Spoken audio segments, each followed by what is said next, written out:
The crystal glass felt cold and foreign in my hand.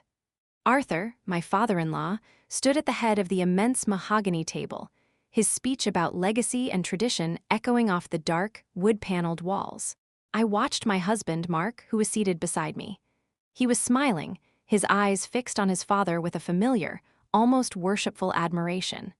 It was their annual founders' dinner, a ritual so steeped in history that the air itself felt heavy with the ghosts of ancestors I'd never met. The portraits staring down from the walls all had the same sharp jawline and dismissive eyes as the people seated around the table. My in-laws, the formidable Prestons. I took a slow sip of water, the clinking of my glass against my teeth the only sound I dared to make. I was an ornament here, chosen by Mark, tolerated by the rest. And so we look to the future, Arthur boomed, raising his glass. To the next generation who will uphold the Preston name and protect this house, our history. Everyone murmured in agreement. His eyes swept the table, landing on his eldest son, Thomas, then on Mark. They skipped over me as if I were part of the silverware. Later, as dessert was served, a delicate pear tart I knew Alina, my mother-in-law, had chosen specifically because she knew I disliked pears. The conversation shifted to the house itself. The West Wing, particularly the Grand Library, was in desperate need of restoration. "We'll have to bring in the best," Arthur declared. "Spare no expense. The foundation is everything." My heart gave a little flutter. Before marrying Mark, I'd spent 6 years working in architectural preservation. I specialized in historical homes, in the delicate art of saving old wood from decay and giving new life to forgotten spaces. This was my world. Hesitantly, I cleared my throat. I was actually reading about a new lime mortar technique that's perfect for pre-war stone foundations. It breathes with the house, so it prevents the kind of dampness that's probably causing the damage in the first place. Silence. Every head turned toward me. It wasn't a curious silence.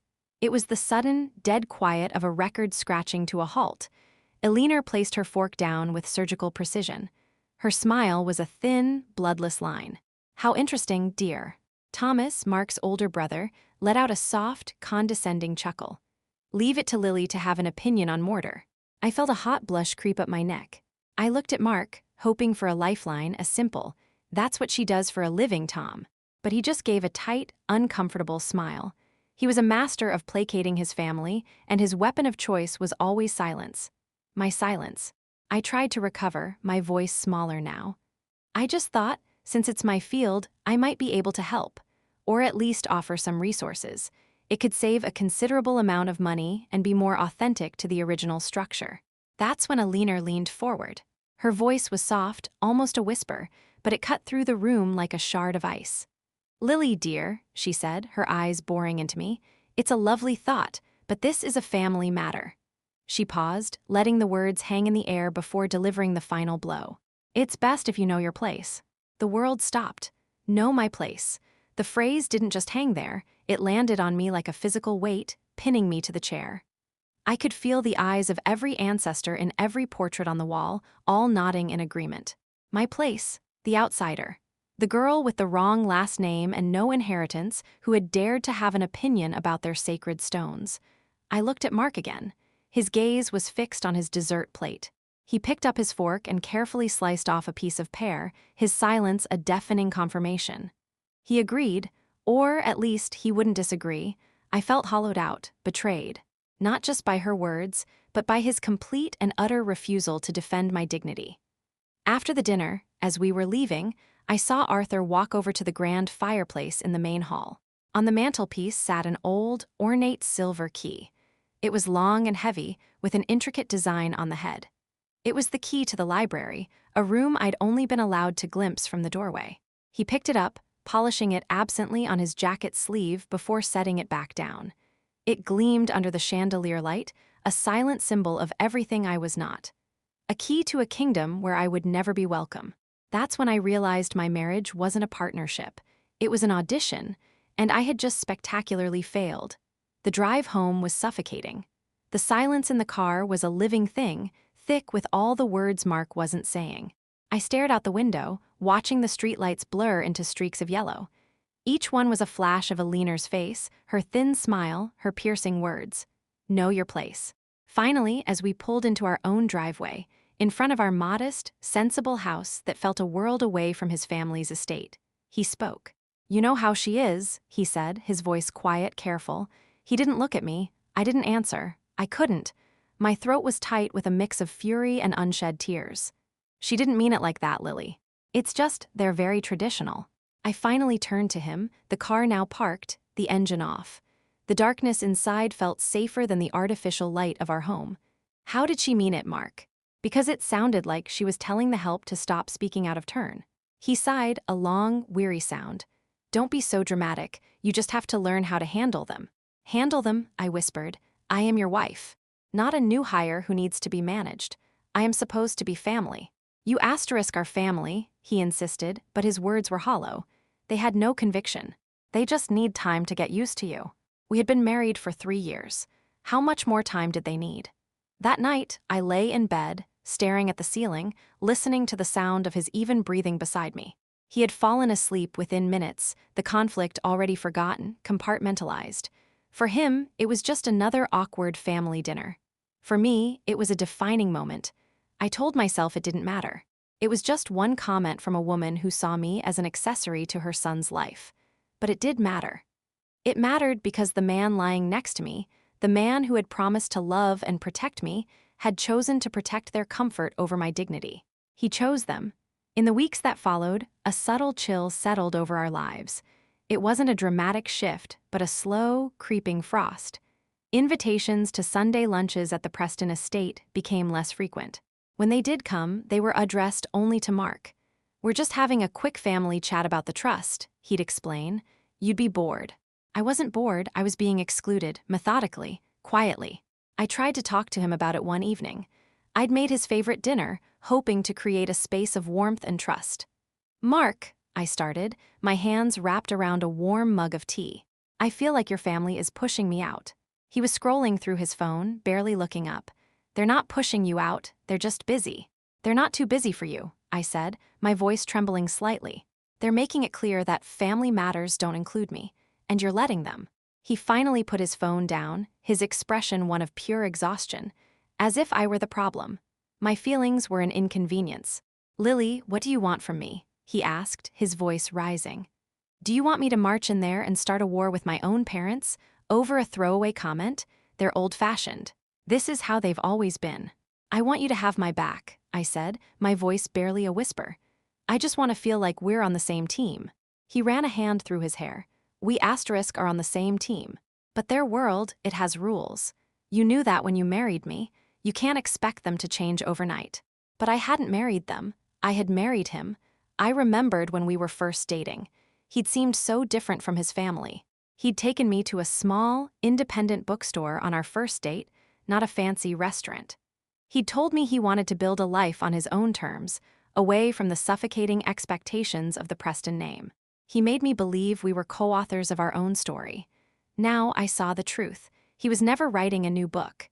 He was just adding a footnote to his family's ancient, leather-bound volume. And my name was written in pencil, easily erased. The emotional isolation was the worst part. It wasn't just about them. It was about him.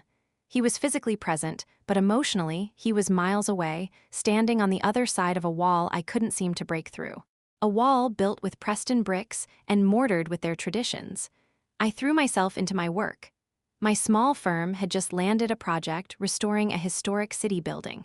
I spent long hours there, surrounded by the smell of sawdust and old paper, the scent of history being saved, not just worshipped. My colleagues respected my opinion. When I spoke about foundation techniques, they listened. They took notes. Here, my knowledge had value. Here, I had a place. It was a stark contrast to my home life, which felt increasingly like a waiting room. I was waiting for Mark to see me, waiting for an apology from a leaner that would never come, waiting for a sign that I belonged. A few months after the founders' dinner, it was Arthur's 70th birthday. A massive party was planned at the estate. This time, I knew I couldn't be excluded. It was too public. I bought a new dress, something elegant and understated. I was determined to play the part of the perfect daughter-in-law. I would smile, I would be gracious, and I would be silent. I would know my place. The party was as grand as I expected. A string quartet played in the garden. Champagne flowed freely. The house was filled with people whose last names were on buildings and street signs. I stayed close to Mark, my hand on his arm, using him as a shield. He seemed pleased by my quiet compliance, introducing me to his parents' friends with a proud smile. "This is my wife, Lily." For a fleeting moment, I felt a glimmer of hope. Maybe he was right. Maybe I just needed to play by their rules. Then I saw it. We were standing in the main hall near the fireplace. Thomas was there, holding court with a group of his friends. In his hand, he was dangling the old silver key to the library. He wasn't using it, he was just holding it, swinging it back and forth on its thick, velvet ribbon. A prop. A symbol of his status as the heir apparent. He caught my eye from across the room. A slow, smug smile spread across his face. He gave the key a little toss in the air and caught it, a silent message just for me. "This is ours, not yours." "You say." I felt the blood drain from my face. It was so deliberate, so cruel, a tiny act of psychological warfare in a crowded room where no one else would ever notice. I turned to Mark, my voice low. "I need some air." He was deep in conversation and just nodded, patting my hand. "Okay, honey, don't be long." He hadn't seen a thing, or if he had, he chose to ignore it. I walked out onto the stone terrace. The night air was cool, a welcome relief from the stuffy, perfume-filled house. I stood there, listening to the muffled sounds of the party, the clinking glasses, the polite laughter. I felt utterly and completely alone. I was a ghost in their house. A ghost in my own marriage. They hadn't just mocked me, they had erased me. And my husband, the man who was supposed to be my partner, was holding the eraser. He was so desperate for their approval that he was willing to let me disappear, bit by bit, until there was nothing left but a polite smile and a pretty dress. My phone buzzed in my clutch. It was a text from Mark. "Where are you? Dad is about to cut the cake." I stared at the screen, at his name. For so long, that name had been my anchor. Now it felt like the name of a stranger. I thought about his easy charm, his promises of a different kind of life. Had it all been a lie? Or was he just weak, a man so thoroughly shaped by his upbringing that he was incapable of forging his own path? Maybe it didn't matter. The result was the same. He had made his choice. Over and over again, the silence in the car, the empty excuses, the willingness to look the other way. Every single one was a choice. I walked back inside, my back straight, my expression carefully neutral. I rejoined him by the grand cake, a multi-tiered confection that probably cost more than my first car. I smiled as Arthur blew out the candles. I clapped along with everyone else. I played my part. But inside, something had shifted. The hurt was still there, a cold, hard knot in my stomach, but it was being joined by something else. Something new. A quiet, cold clarity. I had been fighting for a seat at a table where I would never be welcome. I had been trying to earn the love of people who were incapable of giving it. I was trying to get a key to a door they would always keep locked. Why was I trying to get into their house when I had the skills to build my own? Later that night, back in our own quiet house, Mark was buzzing from the party. "Wasn't that great? I think everyone really loved your dress." He was trying to connect, to smooth over the distance that had grown between us. But it was too late. I just nodded, offering a small, tired smile. "I'm really tired," I said. "I think I'm going to go to bed." He looked a little disappointed but didn't push it. "Okay, I'll be up in a bit." I went into our bedroom and closed the door. I didn't get ready for bed. Instead, I went to my closet and pulled out a dusty box from the top shelf. It was filled with mementos from my childhood. Old photos, school reports, a few cherished books. At the very bottom, wrapped in a soft cloth, were my grandfather's old woodworking tools. He had been a carpenter, a man who built things with his hands. Simple, beautiful, functional things. His house was small, but every corner of it was filled with his love and his labor. I unwrapped the cloth and picked up his favorite screwdriver. The wooden handle was worn smooth, shaped by decades of his grip. The metal was a bit rusted, but it was solid. Real. It was a tool meant to create, to build, to fix. It wasn't an ornamental key, polished and displayed but never used. It felt heavy and right in my hand. A connection to my own legacy. A legacy of doing, not just of being. My phone rang on the nightstand. It was Mark, calling from downstairs. I let it go to voicemail. A minute later, it rang again. This time I answered, holding the old screwdriver in my other hand. "Hey," he said, his voice cheerful, completely oblivious to the chasm that had opened between us. "I'm just watching the end of the game. You should have stayed for the toast Thomas gave. He was actually funny for once." He kept talking, telling me about some family joke, some anecdote I wasn't part of. His voice was a distant hum, a broadcast from a world I'd never truly belonged to and no longer wanted to. I looked down at the tool in my hand. It was simple. It was honest. It was mine. I hung up the phone without saying goodbye.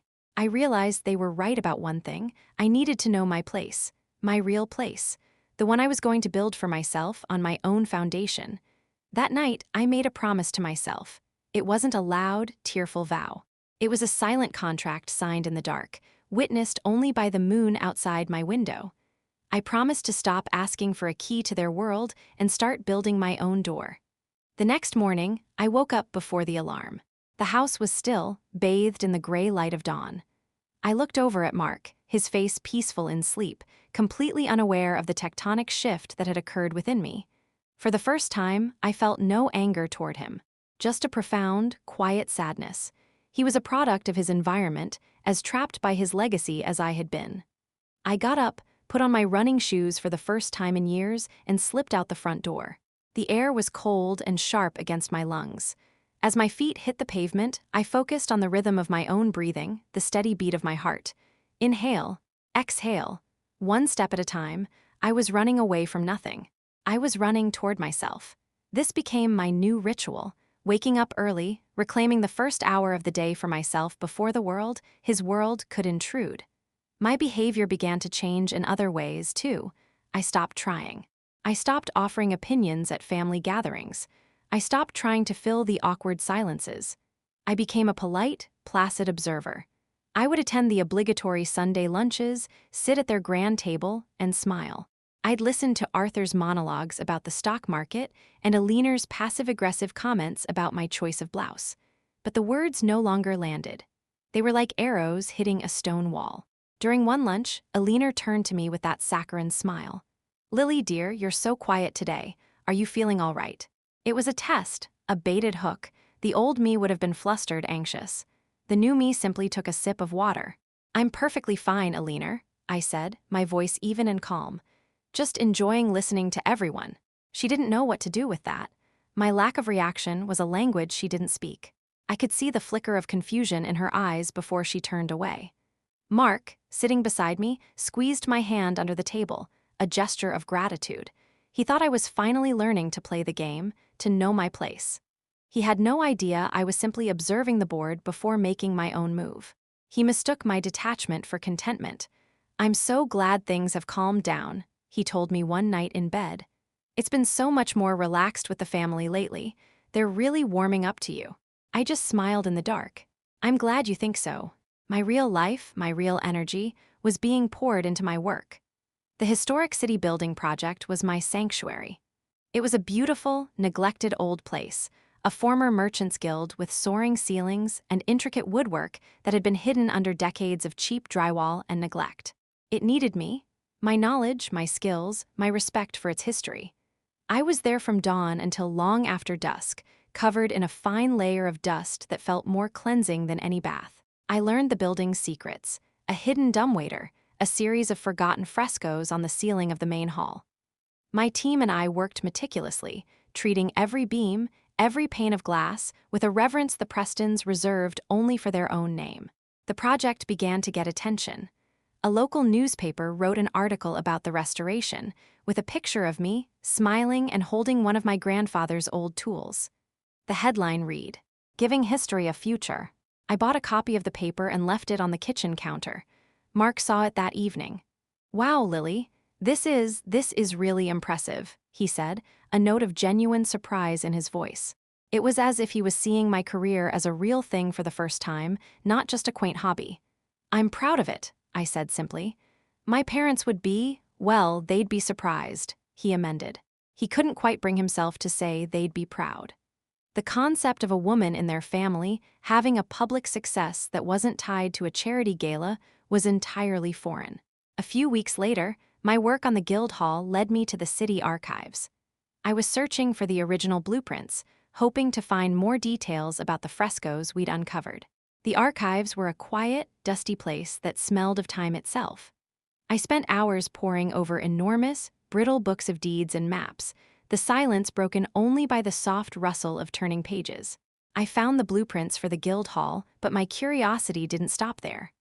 On a whim, driven by a ghost of an idea, I decided to look up the Preston estate. It was a well-documented property, a local landmark. I started pulling the old plat maps, the original surveys from when the county was first charted. I wasn't looking for anything in particular. I was just following a thread. I unrolled a massive, hand-drawn map from the late 19th century. The paper was as thin as a butterfly's wing. The ink was faded, the handwriting an elegant, looping script.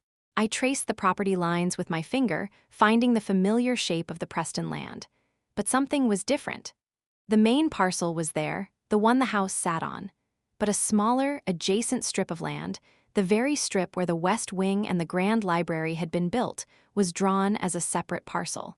And the name written on it was not Preston, it was Albright. My heart started beating a little faster. I cross-referenced the parcel number in the thick, leather-bound deed books. My hands were trembling slightly as I turned the fragile pages. And then I found it. A deed of transfer, dated 1898. The Albright family had sold their main farmland to the Prestons. But this one small parcel, which included a right-of-way to the river, was not sold. It was leased. A 99-year lease for the symbolic sum of $1 a year. I did the math in my head. 1898 plus 99 years. That was 1997. The lease had expired over 2 decades ago. I kept digging. The Albright family had fallen on hard times in the mid-20th century. The last male heir, a man named Samuel Albright, died without children in the 1970s. In his will, he had bequeathed all his remaining assets, including the ownership of that small but crucial piece of land, to a trust. A trust dedicated to the preservation of local history and the promotion of public access to architectural heritage. I sat back in my hard, wooden chair, the silence of the archive buzzing in my ears. The library. Their sacred library, the heart of their family history, the room I was not worthy to enter, was built on land they didn't own. Land that, for the last 20-some years, technically belonged to a historical preservation trust. It was so perfectly ironic, it was almost poetic. They had been so obsessed with their own legacy that they'd forgotten the true history of the ground beneath their feet. I made careful copies of everything. The map, the deed, the lease agreement, the details of Samuel Albright's will. I handled the papers as if they were holy relics. In a way, they were. They were the tangible proof of a truth they had conveniently ignored. That night, I didn't go straight home. I drove to the Preston estate and parked on the public road outside their gate. I could see the lights on in the house. The West Wing, the library, was dark.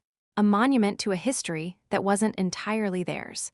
Thomas had dangled a silver key in my face as a symbol of my exclusion, but I was holding a key that could unlock the whole facade. The next morning, I called a lawyer. Not one of the big, corporate firms the Prestons used, but a small, independent practice run by a woman named Sarah Chen, who specialized in property law and historical trusts. Her office was in a restored brownstone, filled with books and natural light. It was the opposite of the dark, intimidating Preston world. Sarah was in her 60s, with sharp, intelligent eyes and a calm, reassuring demeanor. I laid the copies of the documents out on her desk. I told her the whole story, starting with the dinner and a leaner's comment. I didn't embellish or get emotional. I just stated the facts. She listened without interruption, her fingers steepled under her chin. She read through every document twice, making small notes in the margins. When she was done, she looked up at me over the top of her reading glasses. "Well," she said, a slow smile spreading across her face. "This is quite the oversight on their part." "Is it real?" I asked, my voice barely a whisper. "Is it legally binding?" "As real as it gets," she confirmed. The lease expired. The ownership reverted to the Albright Trust. According to the Trust's charter, which is very specific, the land and any structures on it are to be used for the public good, specifically for historical preservation. They've essentially been squatting on property owned by a public entity for over 20 years. She leaned back in her chair. "What do you want to do, Lily?" It was the most important question anyone had asked me in years. It wasn't what Mark wanted or what a leaner expected. It was what I wanted. They use that house as a weapon, I said, my voice steady. They use their history to make other people feel small, to exclude people. I want that to stop. The trust is managed by a board, Sarah explained. A rather sleepy one, it seems, since they've never noticed this asset.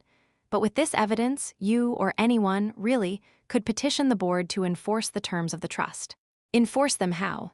At the very least, they would be forced to grant public access to the library and its grounds. They might be liable for 2 decades of back rent at fair market value.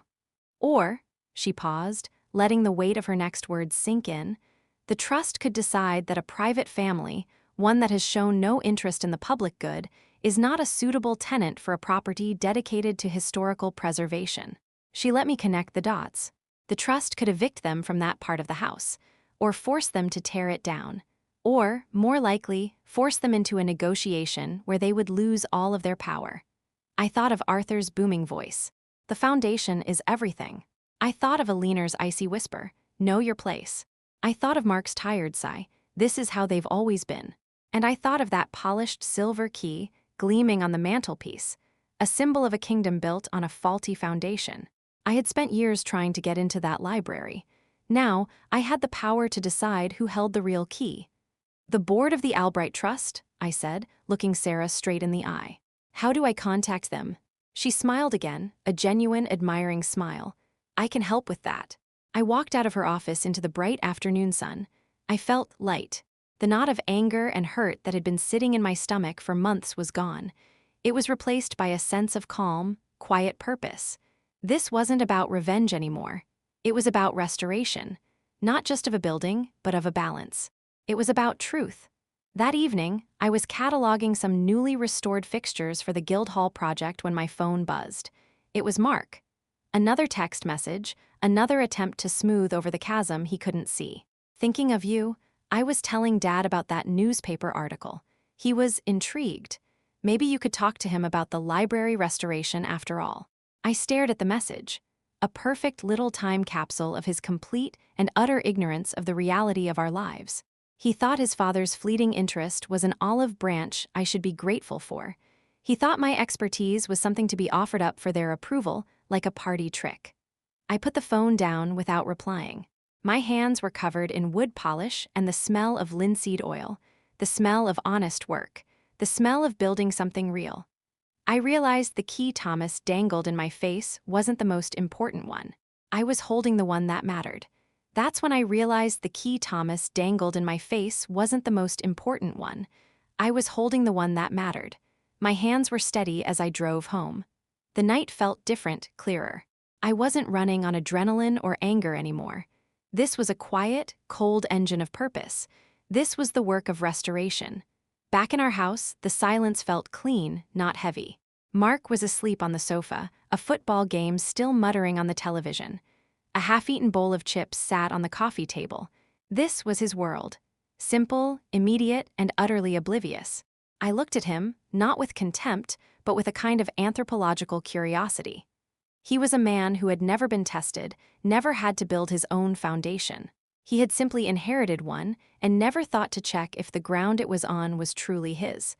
I walked past him, went into my small home office, and opened my laptop. The copies of the deeds and maps were in my bag. I laid them out beside me, their faded lines a testament to a truth that had been patiently waiting for over a century. I spent the next 2 weeks in a state of focused calm. By day, I was at the Guildhall, managing the final, delicate stages of the restoration. We were bringing the hidden frescoes back to life, their colors emerging from beneath the grime like ghosts learning to speak again. The work filled me with a deep, tangible satisfaction. Every inch of progress was mine. Every decision was respected. By night, I was working with Sarah Chen, my lawyer. We communicated mostly by email, drafting the formal petition to the board of the Albright Historical Trust. Our correspondence was precise, professional, and built on a foundation of irrefutable fact. Sarah was brilliant. She framed the petition not as an attack, but as an opportunity. We weren't just pointing out the Prestons' oversight, we were presenting the board with a lost treasure. An architectural asset, the Preston Library, complete with its historic contents, was legally theirs to manage for the public good. We included a detailed proposal outlining how the library could be opened for tour, for academic research, for a new generation to appreciate. I even included a preliminary restoration plan, using the same techniques I was applying at the Guildhall. We were giving them not just a problem, but a beautiful, fully formed solution. "They won't know what hit them," Sarah said over the phone one evening. "Most of these small trusts are run by volunteers who are passionate but under-resourced. You're handing them a legacy project on a silver platter." "It's not silver," I said, looking at my grandfather's worn tools on my desk. "It's old wood and honest work." She chuckled. "Even better." The day we sent the petition felt quiet. There was no thunderclap, no dramatic music. I just clicked send on an email to Sarah, who then forwarded the certified packet to the board members. And then I went to work. A week passed, then another. The silence from the Preston front was absolute. Mark continued his life as if nothing was wrong. He'd kiss me goodbye in the morning, send me texts about what to have for dinner, and talk about his day at the office. The chasm between my reality and his was now so vast, I felt like I was watching him through a telescope. I had lunch with him one day at a small cafe downtown. He seemed happy, relaxed. "You know," he said, stirring his iced tea, "I think you were right to just let things go with my parents. It's so much better now that you're not letting them get to you." I took a slow sip of water. "I'm not letting a lot of things get to me anymore, Mark." He smiled, completely missing the double meaning. "That's my girl, see? It's all about finding your place in the rhythm of things." I almost choked on my water. The irony was so thick, it was suffocating. The first tremor came 3 weeks after we sent the petition. I was on a scaffold at the Guildhall, carefully cleaning a section of the frescoed ceiling when my phone rang. It was Mark. His name flashed on the screen, and I felt a strange sense of detachment, as if I were about to watch the first scene of a play I had written. I answered. "Hello. Lily, what the hell is going on?" His voice was tight, panicked. The relaxed, happy man from the cafe was gone. "I'm not sure what you mean," I said calmly, my voice echoing slightly in the vast, empty hall. "My father just got a letter from a lawyer, some Albright trust. He's going ballistic, Lily. It's talking about the library. It's talking about property lines and expired leases. This is insane. It has to be some kind of mistake." I paused, choosing my words carefully. "It's not a mistake, Mark." Silence on his end. I could practically hear the gears turning in his head, the confusion warring with a dawning, horrified suspicion. "What do you mean, it's not a mistake?" he finally stammered. "How would you know?" "Because I'm the one who found the original deeds in the city archives." The silence that followed was heavier, colder. It was the sound of a world tilting on its axis. "You," he whispered. His voice was filled with a genuine, wounded disbelief. "You went behind our backs. You did this to my family." "This has nothing to do with you or your family," I said, my voice as steady as my hand on the scaffolding. "It has to do with the truth. It's about a piece of history that was forgotten. I'm a historical preservationist, Mark. It's what I do." "You're my wife," he shouted, his voice cracking. "You're supposed to be on our team. My father, Lily, he says they're going to fight this. He says you've made a huge mistake." "The only mistake," I said softly, "was theirs. For assuming their legacy was more important than the law. For assuming their name gave them the right to own things that were never theirs to begin with." "I don't understand you," he said, his voice dropping to a desperate plea. "Why would you do this? After everything, I thought we were happy." "You were happy, Mark," I corrected him gently. "You were comfortable, there's a difference." I told him I had to go and hung up the phone. I looked up at the fresco I was restoring. It depicted a woman holding a set of scales, a symbol of justice. Her painted eyes seemed to meet mine. The next 2 days were a storm of frantic calls and texts from Mark, each one more desperate than the last. They had their high-priced corporate lawyers looking into it, he told me. They were going to sue me for, he wasn't sure what, but they were going to sue. It was a bluff, and we both knew it. The documents were ironclad. Finally, a formal request came, not from Mark, but from Arthur's lawyer to Sarah. Mr. Preston requested a meeting with me and my legal counsel. Sarah and I met the day before to prepare. Her office was a haven of calm. "They're going to try to intimidate you," she warned, adjusting her glasses. "They will probably offer you a settlement to make this go away. They will appeal to your loyalty to their son. They will question your motives." "My motives are clear," I said. The truth has to have a place at the table. Good, she nodded. Just remember, you hold all the cards, let them talk. You just sit there and hold your cards. The meeting was set for the following evening. At the estate, of course. They needed their home field advantage, their throne room. I drove there myself. As I pulled up to the imposing iron gates, I felt a tremor of the old fear, the old sense of being an imposter. But then I looked at my hands on the steering wheel. They were not the hands of a frightened girl anymore. They were the hands of a woman who knew how to rebuild things from the foundation up. Sarah was waiting for me at the front door. We walked in together. The house was unnaturally quiet. A servant I'd never seen before led us into the library. My first thought was how much smaller it felt than I had imagined. The towering shelves, the dark wood, the rows of leather-bound books, they were meant to intimidate, to project power. But now, knowing the truth, they just looked like props on a stage. Arthur and Alina were there. And Thomas. They were seated in high-backed chairs near the fireplace. Mark was standing awkwardly near the window, his back mostly to the room. He couldn't look at me. Their lawyer, a slick man in a suit that probably cost more than my car, stood to greet us. We all sat. The air was thick with unspoken rage. Arthur spoke first, his voice a low rumble. He didn't look at me, but at Sarah. I assume this is some kind of shakedown, a pathetic attempt to extort money from my family, using my son's wife as your vehicle. Sarah smiled politely. Mr. Preston, there has been no request for money. We are here representing the interests of historical preservation, as per the terms of the Albright Trust, which, as you now know, is the legal owner of this land and this structure. Thomas snorted. This is ridiculous. Our family has been on this land for 5 generations. On most of this land, Sarah corrected him gently. But not this part, a fact that a simple title search by your own lawyers would have revealed decades ago. A rather stunning piece of professional negligence, I might add. Alina, who had been sitting as still as a statue, finally turned her gaze on me. Her eyes were chips of ice. After all we've done for you, she said, her voice dripping with venom. We welcomed you, we made you a Preston. I met her gaze. For the first time, I felt no need to flinch. You never welcomed me, Alina, I said, my voice quiet but clear. You tolerated me, and you reminded me at every opportunity that I was not a Preston. You told me to know my place, so I did. I found my place in the city archives, in the real history of this house. A flicker of shock crossed her face. She was not used to being spoken to with such directness. Arthur slammed his hand down on the arm of his chair. Enough of this. What do you want? Name a price.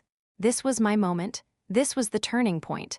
I looked past him at the room itself, at the legacy they had guarded so fiercely. I don't want your money, I said. Money is not the point. Justice is the point. History is the point. I let Sarah take over. She calmly and methodically laid out the terms proposed by the Albright Trust, terms that she and I had drafted together. The West Wing, including the library and the grounds leading to the river, would be formally ceded to the Trust's control. The Prestons would not be evicted. Instead, they would become tenants of a part of their own home. The library would be fully restored, at their expense, under the guidance of a newly formed restoration committee. It would then be open to the public, for tour, for scholarly research, for school groups. It would no longer be a private monument to their family, but a public resource dedicated to the history of the entire region. A committee? Thomas scoffed. Who would be on this committee? Sarah looked at her notes, though she didn't need to. The board of the Albright Trust, a representative from the city's historical society, and a newly appointed director of restoration. She looked directly at me. Miss Lily Preston. The silence in the room was absolute. It was the sound of an entire dynasty processing the unthinkable. I was not just opening the door, I was being handed the key. The real one. Arthur looked like he might have a stroke. His face was a mask of purple fury. Alina just stared, her mouth slightly agape. Then Mark finally turned from the window. His face was pale, his eyes pleading. Lily, please, he whispered. Don't do this to us. And in that moment, I saw him for what he was. He wasn't a monster. He was just a weak man, a boy still desperate for his father's approval. His us didn't include me. His us was, and always would be, his family of origin. This isn't something I'm doing asterisk to you, Mark, I said, my voice filled with a sadness that surprised me. This is something that is happening because asterisk of you, because you never stood up for me. You never made a place for me. You let them tell me where my place was. I stood up, so did Sarah. You have 1 week to respond to the proposal, Sarah said to their lawyer. If you decline, the trust is fully prepared to file for eviction and sue for 2 decades of illegal occupancy. I think you'll find our terms to be incredibly generous under the circumstances. We walked out of the library, leaving them there in the ruins of their own arrogance. As I passed the grand fireplace, I glanced at the mantelpiece. The ornate silver key was gone. The aftermath was quiet. There was no more shouting, no more threats, just the cold, hard process of legal negotiation. They knew they had lost. Their lawyers knew it. The fight was over before it had truly begun. They accepted the terms, all of them. Mark moved out of our house a week later. There was no dramatic fight. We sat at our small kitchen table, the one where I had tried so hard to talk to him, and we divided our lives with the quiet efficiency of strangers. I just don't get it, Lily, he said, shaking his head. We were good. You had everything. I didn't have your respect, Mark, I told him, and I didn't have my own. I do now. He didn't understand. I knew he never would. He saw my actions as a betrayal of him, not as an act of salvation for myself. The divorce was quick and uncontested. He went back to the estate, to his family, to the world he knew. I stayed in our small house, which was now just my house. It felt bigger, brighter. The work on the library began 2 months later. Arthur and Alina were nowhere to be seen. They stayed in the main part of the house, like feudal lords in a castle that was slowly being reclaimed by the people. Thomas was the family liaison, sullen and resentful, but forced to cooperate. I walked into that library for the first time as the director of its restoration, not as a tolerated guest. I brought my grandfather's tools with me. I set them on a dusty table, the worn wooden handles looking perfectly at home amongst the grand, neglected history. The air in the room was stale, thick with the smell of old paper and entitlement. The first thing I did was walk over to the heavy velvet curtains and pull them open. Sunlight streamed in, illuminating dust motes dancing in the air. For the first time in probably 100 years, the room could breathe. Over the next year, my team and I transformed that space. We didn't erase the Preston history. We contextualized it. We restored the beautiful woodwork, the intricate plaster ceiling. But we also added exhibits about the Albrights, about the true history of the land. We created a narrative that was richer, more complex, and more truthful. The grand opening of the Albright Preston Public Library and Historical Center was a year to the day after that fateful meeting. The mayor was there, along with the head of the Historical Society and the very grateful members of the Albright Trust. The place was filled with light, with the chatter of children on a field trip, with students poring over old maps. It was alive. I was standing near one of the new display cases when Arthur approached me. He looked older, smaller than I remembered. The booming arrogance was gone, replaced by a quiet, weary resignation. He was holding something in his hand. It was the old silver key. He held it out to me. This belongs here now, I suppose. I took it from him. It felt heavy, but not with power, just with the weight of years. It was just a piece of metal, a symbol whose meaning had been completely rewritten. Yes, I said. It does. I didn't keep it. I placed it inside the display case, right next to a photograph of Samuel Albright and a copy of the original 1898 lease agreement. I wrote a small card to go with it. The Preston Library key. For over a century, a symbol of private legacy. Today, a piece of public history. Its power was neutralized. It was an artifact now, not a weapon. I never spoke to Alina again. I saw her sometimes, a fleeting figure in a window of the main house, watching the public walk the grounds that were once exclusively hers. A ghost in her own home. My life is quiet now, but it's my own. I bought a small workshop where I do my own restoration projects on the side. I spend my days giving voice to forgotten histories, ensuring that no story, no matter how small, gets erased by a louder one. I stopped waiting for their apology. I stopped needing their approval. I learned that respect isn't something you are given. It's something you build for yourself with your own 2 hands. The foundation has to be your own. Peace was mine to give, and I finally gave it to myself. If this story moved you, please take a moment to subscribe. More true-to-life tales of courage, family, and quiet revenge await here. Thank you for listening.